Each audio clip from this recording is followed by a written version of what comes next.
So today I'm with Katie Sharpe. And Katie, thank you for being with me today. I'm delighted that you're back on the podcast. You were with me Yep. in episode 2 when we were hmm talking about your move to America. And at that time, you harbored a secret because you were pregnant with your baby. Yep. And we have a special guest on the show today because in your arms is your baby. So I'm delighted that you're both here with us. And I want to talk to you about the transition of, it's one thing creating a life for yourself as an independent person, and it's another thing creating a life for yourself as a wife and a mother Yep. in a new country, or relatively new country. It's not so new to you now. Yep. So, so you've been in America a number of years already now, haven't you? How long have you Yes. been So here? in October, I will have been here for 5 years. Yeah. And Peter, my son, he's 4 months old. So Mm, yeah, we definitely didn't rush into having a baby when I got here. yes, and to recap to viewers who perhaps haven't met you in episode 2, you your stay was prolonged by COVID, wasn't it? You were here Yeah, longer. absolutely. Mm. Yeah. So I was here. I think it took around 3 years for my green card to be processed, which meant in the time, sorry, I couldn't work. Um, my legal status was kind of up in the air. Um, so having a baby was just, it wasn't a priority for me at the time. I felt there was, sorry, Peter's really wanting to join in. I felt like it was quite a straightforward immigration case for Andre and I. We had a lot of paperwork. We'd been together a couple of years before I moved here. We had a lot of supporting evidence to show that we were a very genuine relationship. Um, but I think you're a bit like me. I was a bit of a worrier. But what if I got a ticket while I was driving and they denied my visa application? And it's scary at the point where you have a baby because you're like, well, I would go home if I was sent home because my visa was denied. I don't have the right to take my baby home. Mm. Um, so it was a real consideration for me that I've said to you before, a lot of, especially Andre's family, because he's a bit older than me, were pressuring us to have children. And I've just got this green card thing over my head all of the time. Like I don't think I want to. I want to know that we're all okay. Everything's approved, and I have as much right to be here as my child does, and my husband. Mm. Um, And is that what you made sure was in place? So you prior to being pregnant, you had everything in place, didn't you?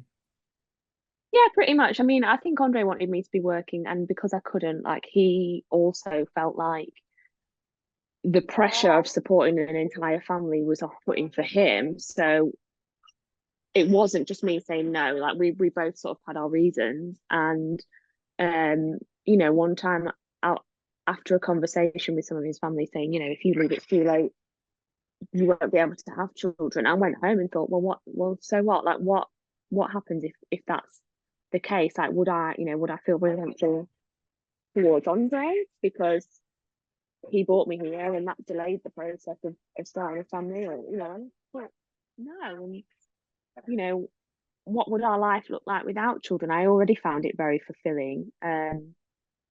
We are both well traveled. Obviously, I'm from England, so we have like family globally that we can go and see. We have a lot we can do all of the time. Like our relationship was enough before bringing children into it that I felt like waiting is the right choice. Mm. Yes. And what difference did it make once Peter arrived, and you settled into being a mother? It's one thing when the baby's in your tummy, and it's another thing when the baby's, Yeah, really there. So yeah. what were some of the alterations or transitions you went through in that sense? I think when I was pregnant, it was me and the baby. I mean, it was me and the baby and Andre, but really, it was me and the baby because we were attached, right? I was carrying him. Um, and you just kind of go along and you talk about the pregnancy. A lot of what you talk and think about really when you're pregnant is giving birth. You're not too concerned with what comes after that. Mm. I mean, obviously you are, but it's more of like a vague hypothetical. Like the pressing thing is the birth. Um, and what really took me by surprise when he was born was like it wasn't just him and me anymore, and there were all these voices with ideas about what they wanted for Peter, and you kind of realize you're not just giving birth to your baby, you're giving birth to somebody's grandson and somebody's nephew and somebody's cousin, and there's a whole lot at play here, and you kind of just want to say no, like this is mine, and you can't. Even with Andre, sometimes you'd pick him up and I'm like, oh wow, you're picking my baby up the wrong way, but it's his baby too. So it was definitely a change and something that you really have to consider. I don't think necessarily just because we're from different countries, but also like, um, for example, my sister had a son a few years ago, and she said I could totally give him to any of you lot to hold, to take care of. I felt fine. When my boyfriend's family were holding him, I felt on edge, and I really had to talk to myself about relaxing a bit because he's their child as much as he is yours. Like he's their grandchild as much as he is mum and dad's grandchild. So that I think that's living in different countries aside. I think that's a very normal thing for a lot of mums to go through. Yes. Yes, because I suppose also you're adapting to the fact that it's all very sudden, you know. Yeah, You, yeah, from a mum, you've had the baby inside for so many months, and then the baby's out in the world, and then suddenly you have everybody's got a point of view or an opinion or an idea, and obviously they want to contribute, they want to come from a good place, but that must yeah. be quite overwhelming in any country. I think so. Yeah, definitely. And I Mm. think as well, my mum Oh texted her a yeah. picture of me and the baby outside, and he was wearing this actually just a little romper, and I had a sweater on, and she was saying to me, well, is the baby okay? Have you got enough layers on him? Is he cold? Why are you wearing a sweater and he's not? And it's my mum. I know, sarcastic. Well, yes, mum. I wanted to give him pneumonia.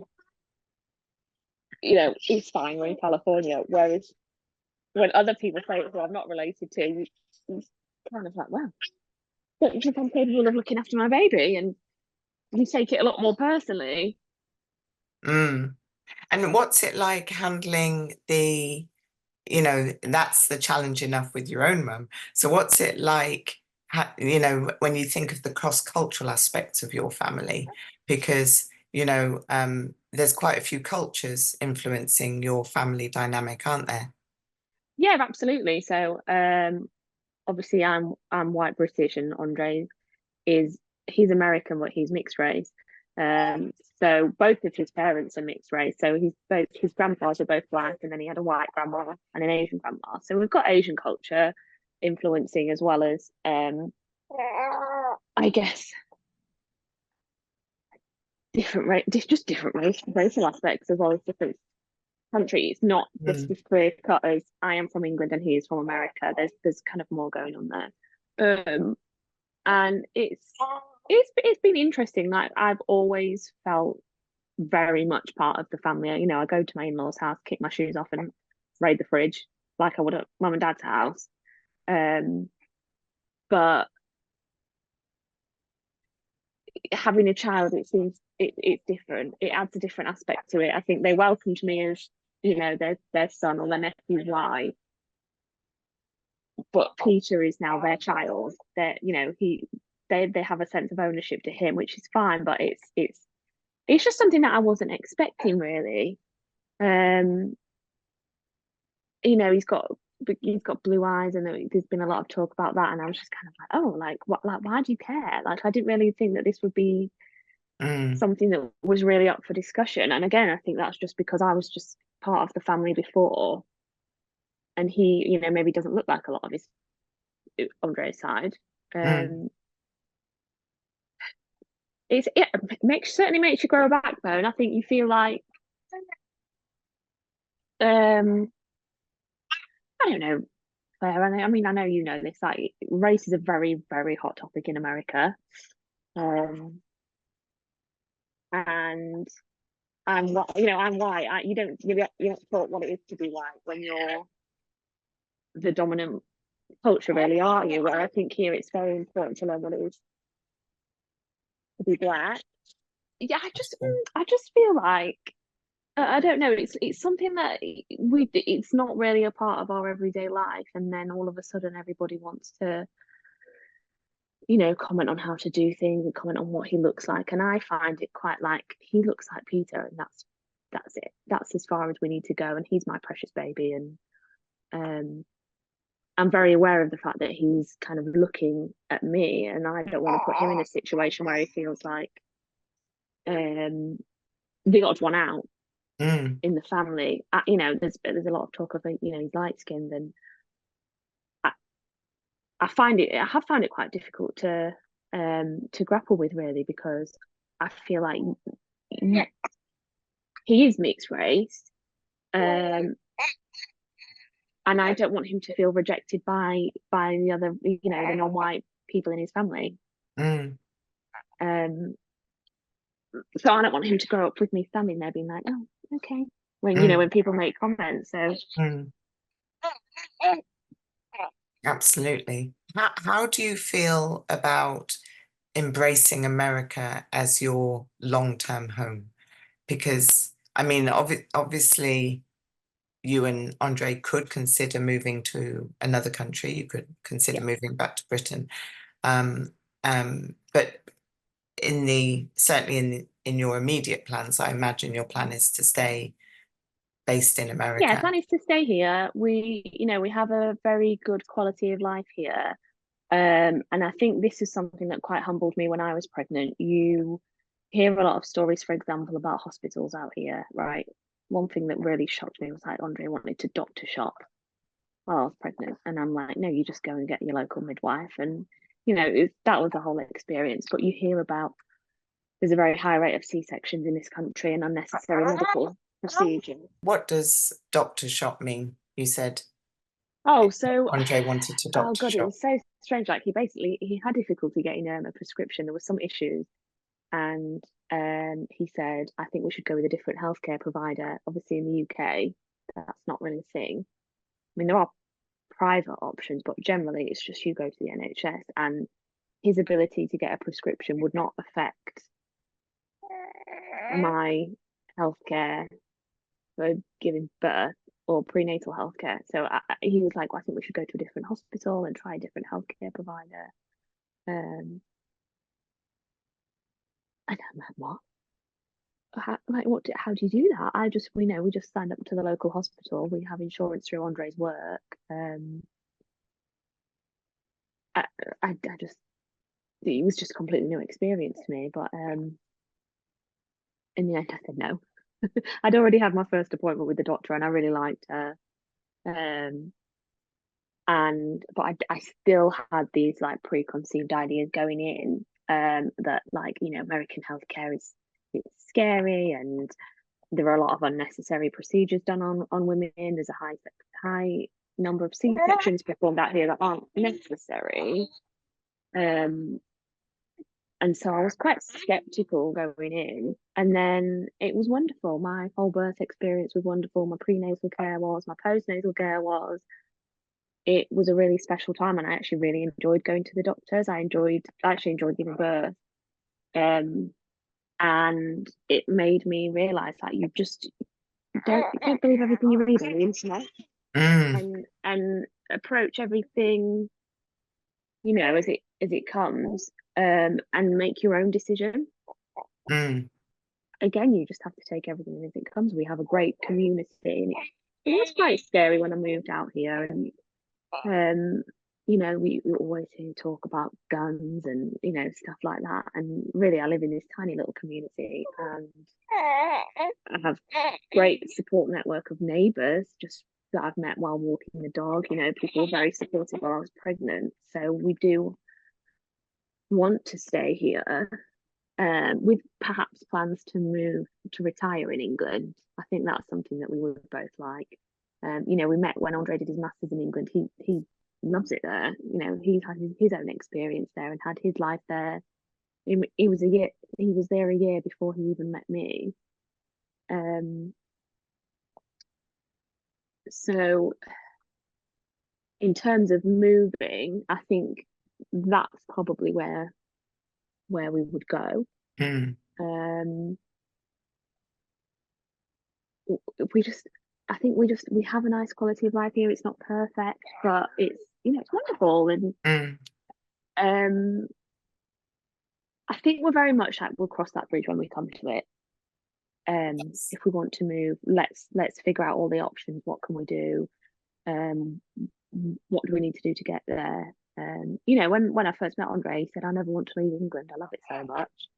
And he wanted to be a lecturer, and then he realised, there wasn't an awful lot of pay in it.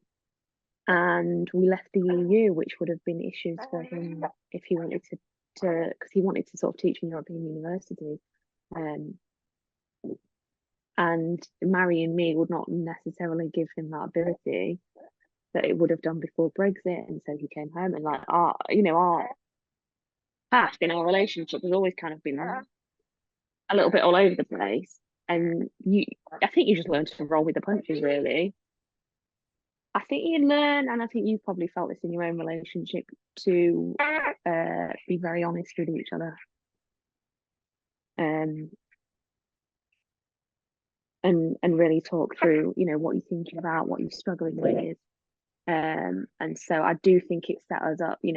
We've had our moments since Cooper's been born. Like I said, he holds him, and I'm like, I mean, that was like the very newborn days, but I don't know. You just learn to be honest about when things are going wrong, or if you don't feel great about it. And I really feel that we really went through the ringer a bit. You sort of think you get married and then you live this happily ever after, but then COVID happens and you can't work, and there were times where we just we weren't on the same page at all. Um, and I am quite pleased that we went through that, because going through difficult times as a couple without a baby is hard enough. Um, but once you can get through it, then with a baby, you think this is doable. We'll manage. Mm. Yeah. And do you think you find that thought particularly gratifying, given you are in another country? It must be emotionally very solidifying to have such a strong relationship, given you're not in your home country. Yeah, and I think one of the things on our last podcast was we talked about home is where your husband is. It Mm. doesn't really matter that I'm not at home where I'm from, but I'm home when I'm with him. And that's been really solidifying for me, definitely. Because it's so scary thinking, what if it all went wrong? Um, and I had to go back home, and I could, like, what that's terrifying. So Mm. I think to know that you can really be honest with each other, to define yourselves as parents and what you want. um Something you said to me before was that everybody, even in marriage and having children, there are so many outside opinions. And sometimes you can feel a bit torn, and like, oh God, how do we get through this? And I think keeping it kind of small, just between the two of us, like knowing what we want and talking through everything, and talking through every other comment. You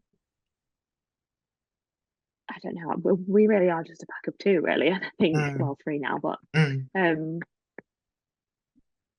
I think having that solid identity as a couple is so helpful. Mm. It also Yeah. it sounds very powerful because, obviously it doesn't sound like anything would go wrong, but it sounds like if something were to go wrong, I don't want to sound negative, but obviously people do face that sometimes. Mhm. And in facing that, it sounds like you're not so likely to face that because if you've given all these things, you've given the concerns some evaluation, you've given potential outcomes evaluation.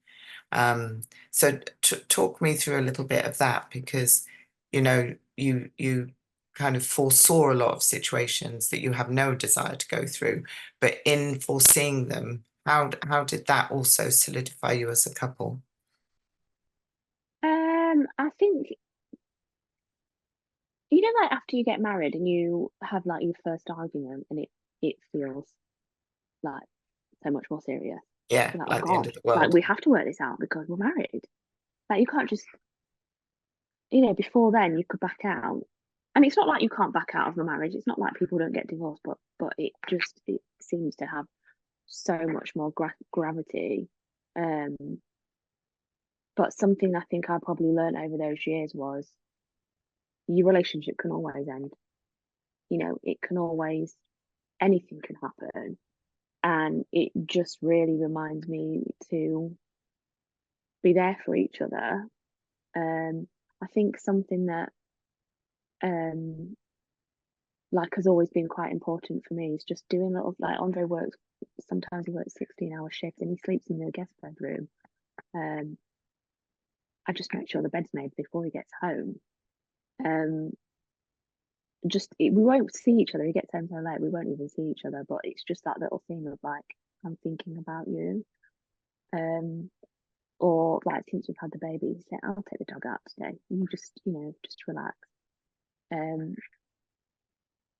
I think that knowledge that things can go wrong always drives you to make sure things go right.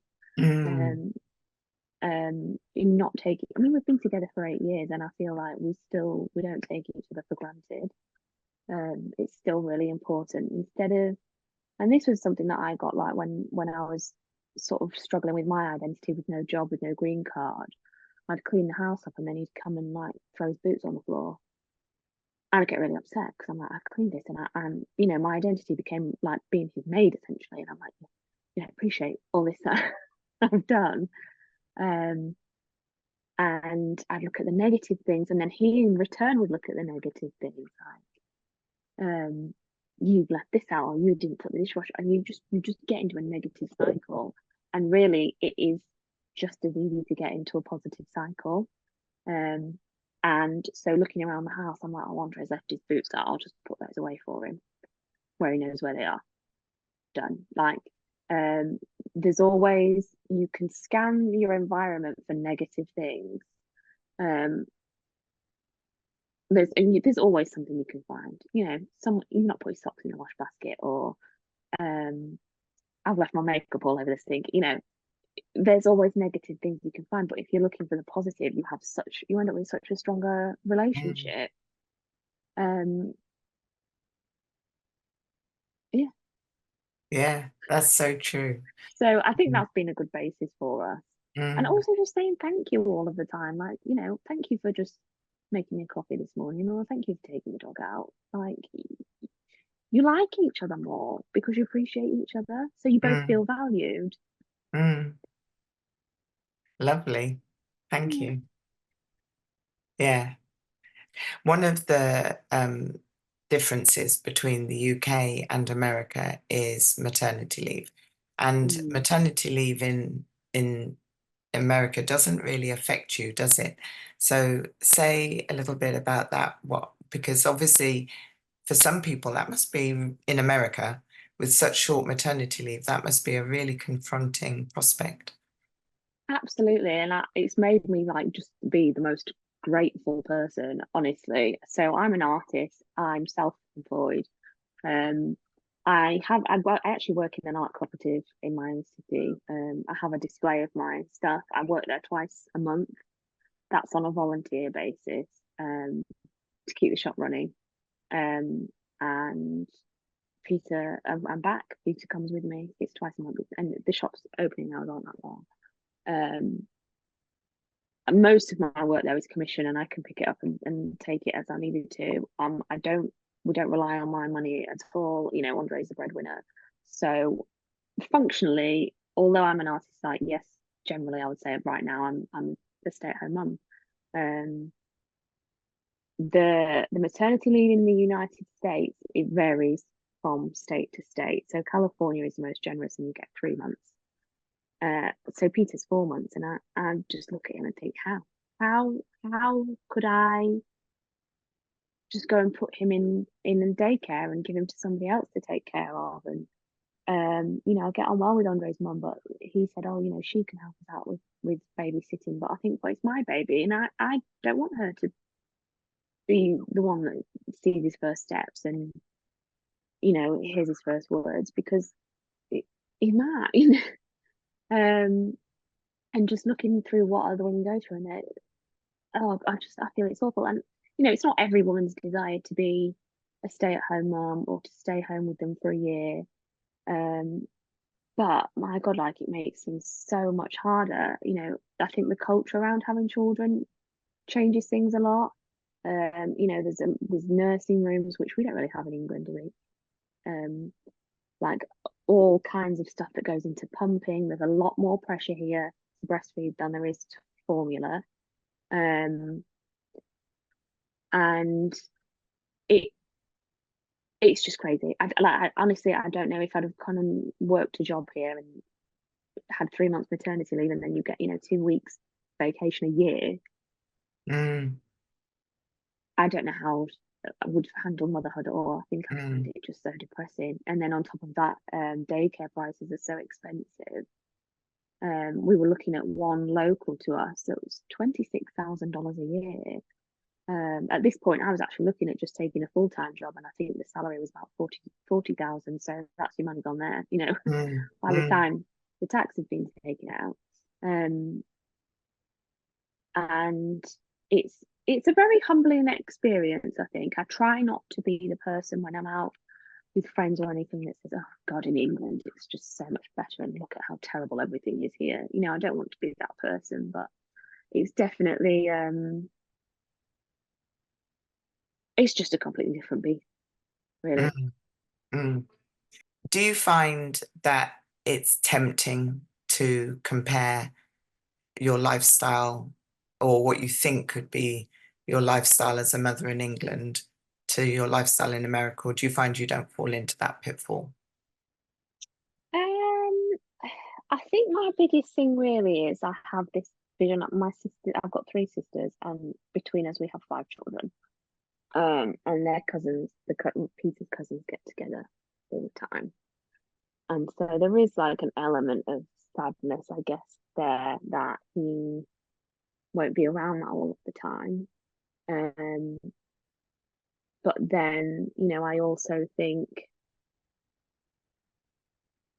yeah, what would our life be in England? I mean, we'd both be working. We wouldn't be earning as much as what Andre earns here now.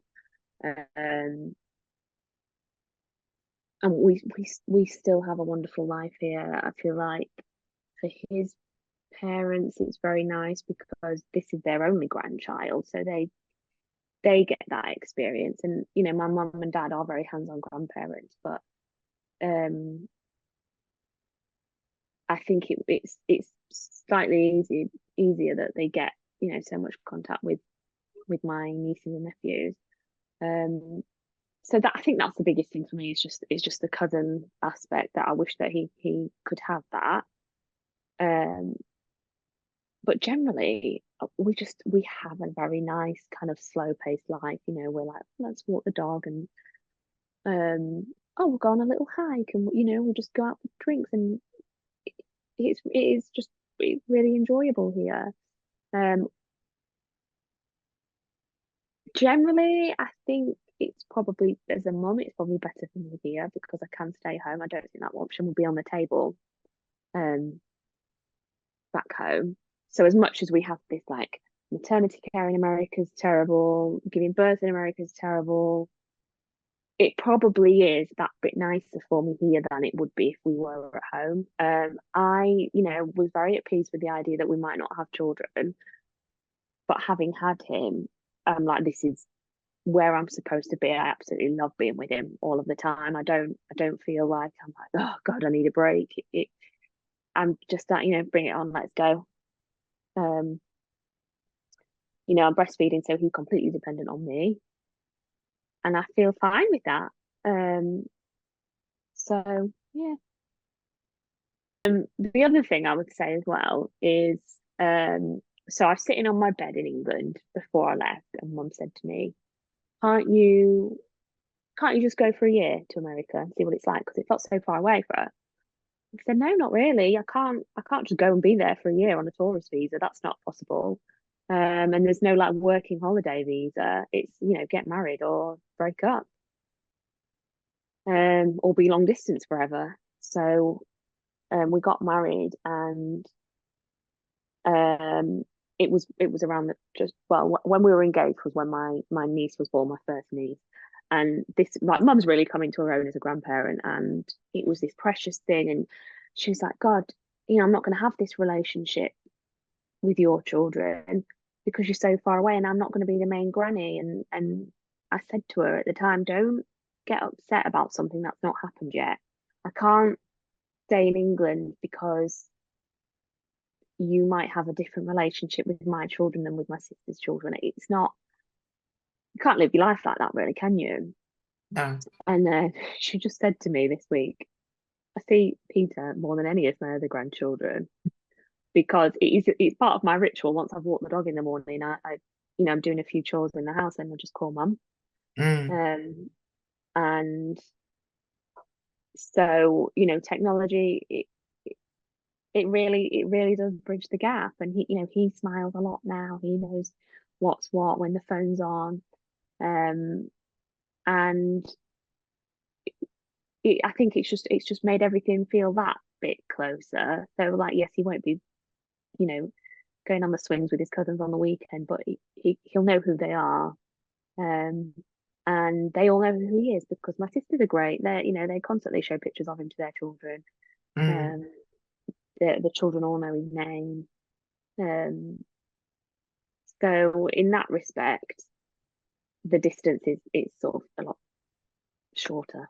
Yes, absolutely. And how does your mum feel now that she's actually made a trip out to see Oh you? my gosh. She said to me, if I was an only child, then her and dad would be trying to move out here to be near me. They love my city. Um, I don't know if you feel like this, but there's something about being English in America. People just love it. Mm. And I have this massive dog who always attracts a lot of attention. So people come and ask me about her, then they get talking to me, and then they want to know about me. So I kind of know everyone in my neighborhood. I go to the dog park every afternoon. I know everyone there. And I think it was really nice for mum and dad to see that like I'm just very settled with people. Um, and now, I mean, so when we got engaged was the first time mum actually ever left Europe and she came out with us on the trip, mum and dad. Um, and then she just did it again with dad. And now she's thinking, well, actually, I can make this flight by myself if I want to Mm. come and see you. And oh, maybe I'll do it, every year now. And so I think it's very gradual change, but things all of a sudden just start to become more manageable. So where she was maybe thinking in 2019 when I left, she's going so far away, we're never going to see her again. Well, I'll never see my grandchildren.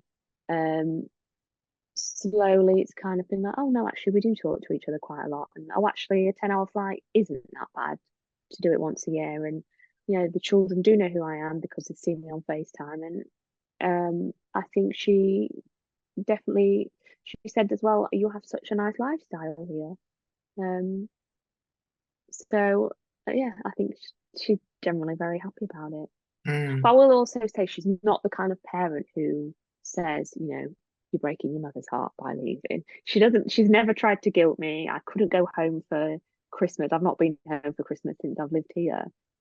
Partially COVID and then partially just Andre getting a time off. And she's like, it doesn't matter. Whatever time we get together as a family is we always have a great time. It doesn't matter if it's this day or if it's some random day in February. Absolutely. Yeah. Also, Yeah. you sound very wise.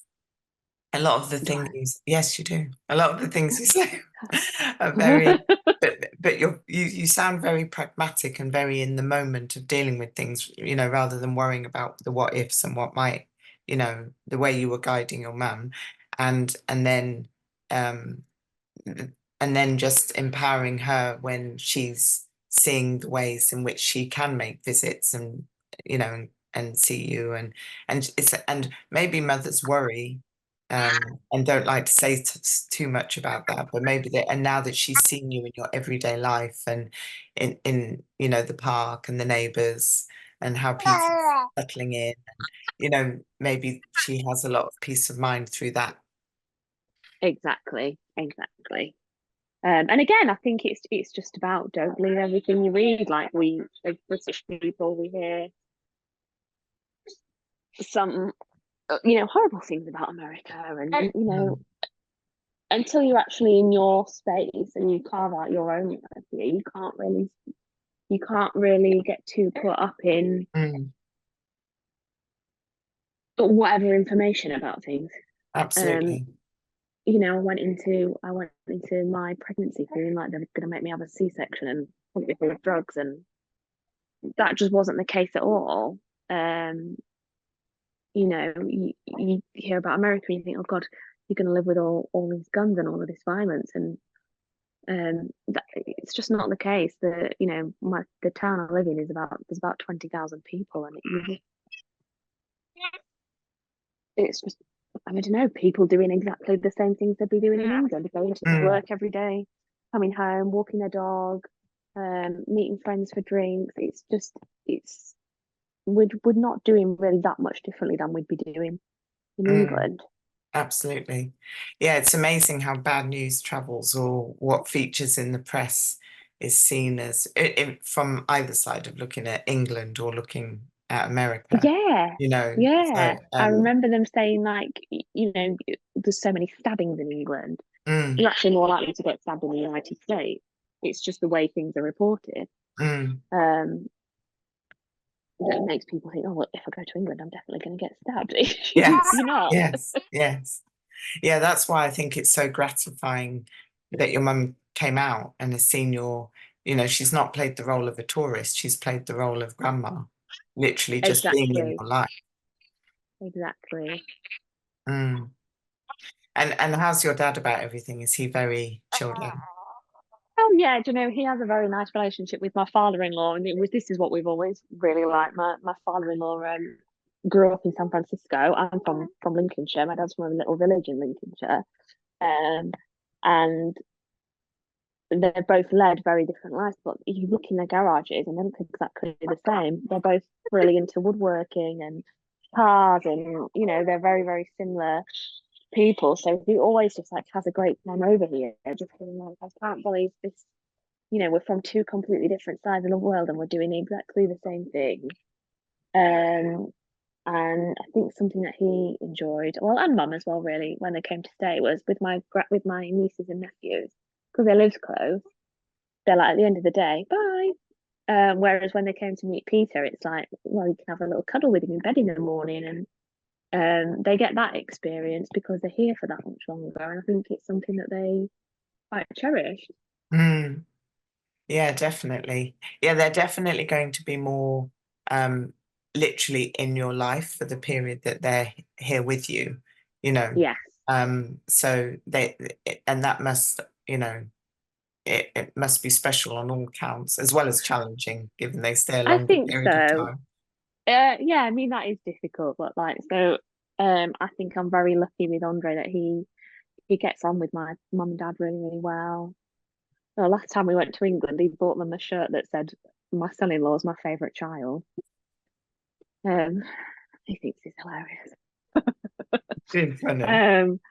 Um, they just, they get on so well, and so having them here, um, he's. I don't even want to say he's patient. I don't think he needs to find that much patience. They just, you know, get on well. Mm, it's fantastic. I think something that I found quite interesting that I didn't really consider till I had him was generational expectations of things. Um, this is not to do with my baby, but one of Andre's friends had a baby. It's his first birthday, and Andre's mum's bought him all of these gifts, and she said, "Oh, do you want me to sign your name on something?" I'm like, "No, it's fine. We can get our own gift." And I said, "We're doing the millennial gift that every millennial wants for their children. It's cash." Um, and we got an invite to this party in the mail like a day later, and it said, "Please, no gifts. Um, we only it was more delicately worded than give us money, but that was The message. that was a message. And I think I find I think maybe more with American boomers than English ones, but it's very much like we're going to shower you with gifts and buy the perfect thing, and a lot of it tends to be like random stuff on Amazon. And I think we are a lot more, as a younger generation, concerned with consumption, and we don't need all this stuff. Mm, um um there was a few people asking me, "Oh, are you doing a gift registry?" And I'm like, no. We got a lot of stuff from friends handed down. We found a lot of stuff on Facebook Marketplace. And I kind of got the vibe a little bit of a feeling that um people thought we were just too poor to go out mm, and buy all of our own stuff. But I'm just like, he's grown out of everything. He's more than doubled in size since he was born. He grows mm, out of everything so quickly. Um, and our house is small. mm, The housing market isn't what it was like 40 years ago. We can't just go in and buy. I think we paid twice as much for our house as my in-laws did for theirs, and theirs is twice the size. mm, Um, because so we don't want a load of stuff in the house anymore, and that's been a really interesting aspect of it for me. And I also think these little trinkety memory things that older people are really interested in. Get the baby book and get all these frames to put the ultrasound in, and oh dear. And I think these children are the most photographed generation ever. I put him to bed at night, and then I pull my phone out and sit and scroll through pictures and videos of him. And there's probably more photos of him already than there have been from my childhood. mm, And I don't feel the need for all of this like stuff. Um, to kind of, I guess, decorate the house. Really, we don't. I think nowadays we're very, very different to that. mm. And like you say, it doesn't necessarily have to be new. It doesn't have to be a new thing. You can receive something, like you said, from Facebook Marketplace. It doesn't have to be brand new. Actually, I got some onesies as well from my family from like Next, and inside it says, "Wear me, love me, pass me on." Mm, And I think that's something that is a bit more cultural to the UK, is that we don't feel like you have to have everything brand new. And the quality's nice. Some of the quality clothes that we've had here for him are it's almost as if they're just churned out as fast as possible. Where in England it's kind of like, we know babies aren't going to wear these very much, so get the use out of them by passing them around. absolutely. Well, I thank you and I thank Peter for, for the good company. And it's really nice that you've been on the podcast again and shared the Yeah, thank journey you of for having me motherhood. back. No, thank you. Thank you very much for being here. And Oh, you're yeah, welcome. and I wish you well as you settle into, this further months of motherhood and developing your art and, whatever's coming Yeah, next. yeah. Thank you. Thank you.